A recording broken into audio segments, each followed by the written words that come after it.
आप किसी भी चीज़ को एक अच्छे रिसोर्स में कन्वर्ट करना जानते हैं तो आपको आगे बढ़ने से कोई नहीं रोक सकता।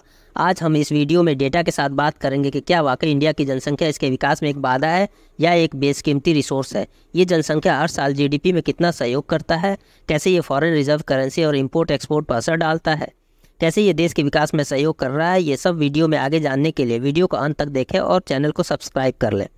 जब हमने अप्रैल 2023 में चाइना को पीछे छोड़कर सबसे ज़्यादा जनसंख्या वाला देश बने थे तो बहुत से पश्चिमी देशों ने कार्टून बनाकर हमारा मजाक उड़ाया था। एक जर्मन पत्रिका में एक कार्टून प्रकाशित हुआ था जिसमें भारत के एक ट्रेन पर लोगों की भीड़ के साथ चाइना के एक बुलेट ट्रेन को दिखाया और हमें नीचा दिखाने की कोशिश किया था, लेकिन उसको नहीं पता कि उसी के देश में लाखों इंडियंस हाईली स्किल्ड जॉब कर रहे हैं। अगर वो सारे भारतीय आज वापस आ जाएं तो उनके यहाँ बहुत से आईटी के काम रुक जाएंगे।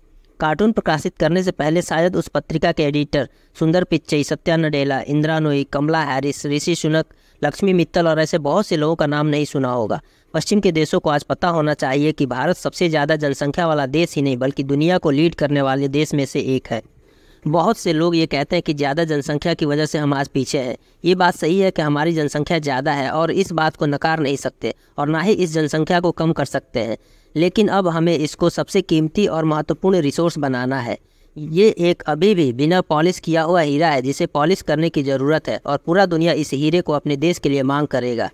ये हम मानते हैं कि हमारी जनसंख्या ज़्यादा है जिसकी वजह से देश का रिसोर्स बढ़ जाता है और हमें हर काम के लिए ज़्यादा पैसे की ज़रूरत होती है। किसी भी देश को अमीर बनने के लिए वहाँ का एक्सपोर्ट इंपोर्ट से ज़्यादा होना चाहिए जिससे फॉरेन करेंसी आपके पास ज़्यादा हो। जैसे चाइना को देख लीजिए, दुनिया का कोई ऐसा देश नहीं जहाँ चाइना का सामान ना मिले और हमारा देश मैन्युफैक्चरिंग में बहुत पीछे है जिससे हमारा इंपोर्ट एक्सपोर्ट से ज़्यादा है। हम दुनिया के सबसे बड़े कंज्यूमर्स में से एक है, बस हमें इस कंज्यूमर्स को एक अच्छा रिसोर्स भी बनाना है। दुनिया के बहुत से देशों में आज हर साल हज़ारों नहीं बल्कि लाखों स्किल्ड एम्प्लॉयज़ की ज़रूरत होती है। जापान, इटली, सिंगापुर और यूरोपियन देशों में पॉपुलेशन ग्रोथ रेट कम होने की वजह से वहाँ एजेड लोगों की संख्या बढ़ती जा रही है, काम करने वालों लोगों की संख्या कम होती जा रही है। इसके लिए हमें अपने यहाँ का एजुकेशन सिस्टम पर काम करके अपने लोगों को इतना सक्षम बनाना है कि ये लोग दुनिया के उन देशों में एम्प्लॉयज़ की कमी को पूरा कर पाएँ। अब तक हम सबसे ज़्यादा अरब देशों के में काम करने जाते थे, लेकिन यहाँ लो स्किल्ड या सेमी स्किल्ड जाते थे जिसकी औसत कमाई कम थी। अब हमें यूरोप और अमेरिका, ऑस्ट्रेलिया, कनाडा जैसे जगहों पर फोकस करना चाहिए।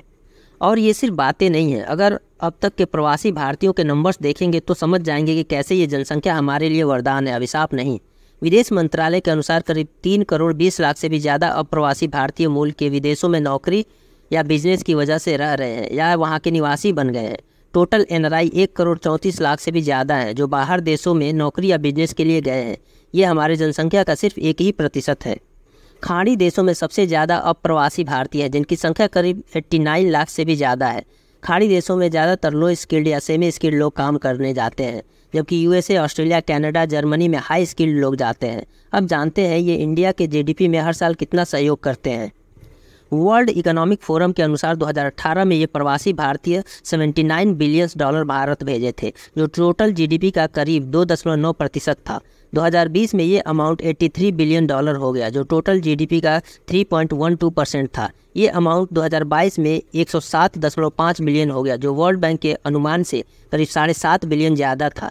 ये आरबीआई का दिया डेटा है और ये तब के नंबर से जब पूरी दुनिया कोरोना से जूझ रही थी। बहुत से लोगों ने अपनी नौकरियां गंवा दिया था। कुछ साल पहले तक यूएई से भेजा हुआ रकम सबसे ज़्यादा होता था। पहले सबसे ज़्यादा रकम गल्फ कंट्रीज से आता था, लेकिन अमेरिका ने अब यूएई को पीछे छोड़ दिया है। 2020-21 में टोटल भेजे हुए रकम का 23% सिर्फ अमेरिका से आया था, क्योंकि अमेरिका, न्यूजीलैंड, ऑस्ट्रेलिया, जापान में भारतीय हाई स्किल्ड जॉब करने जाते हैं और उनकी औसत कमाई गल्फ कंट्रीज़ में काम करने वालों से ज़्यादा है। 2019 में अमेरिका में रह रहे भारतीयों की औसत सालाना इनकम $1,20,000 था, जबकि अमेरिका के लोगों की औसत इनकम $70,000 ही था। अब प्रवासी भारतीयों द्वारा भेजा गया रकम एक्सपोर्ट इंपोर्ट की वजह से हुए फॉरेन करेंसी के गैप को कम करता है। हमारे देश के फॉरेन रिजर्व में प्रवासी भारतीयों का योगदान करीब 20 से 25% का है। ये जीडीपी में हर साल करीब 3% का योगदान करते हैं। ये योगदान आप इस बात से समझ सकते हैं कि 2023 में भारत का हेल्थ बजट जीडीपी का सिर्फ 2.1% है और एजुकेशन बजट 3.1% है।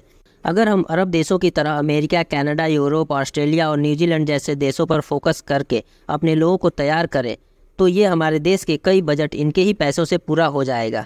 इस पर आपकी क्या राय है कमेंट में बताएं। वीडियो को लाइक एंड शेयर करके चैनल को सब्सक्राइब कर लें। फिर मिलते हैं अगले वीडियो में, तब तक अपना और अपनों का ख्याल रखें और कुछ नया सीखते रहें।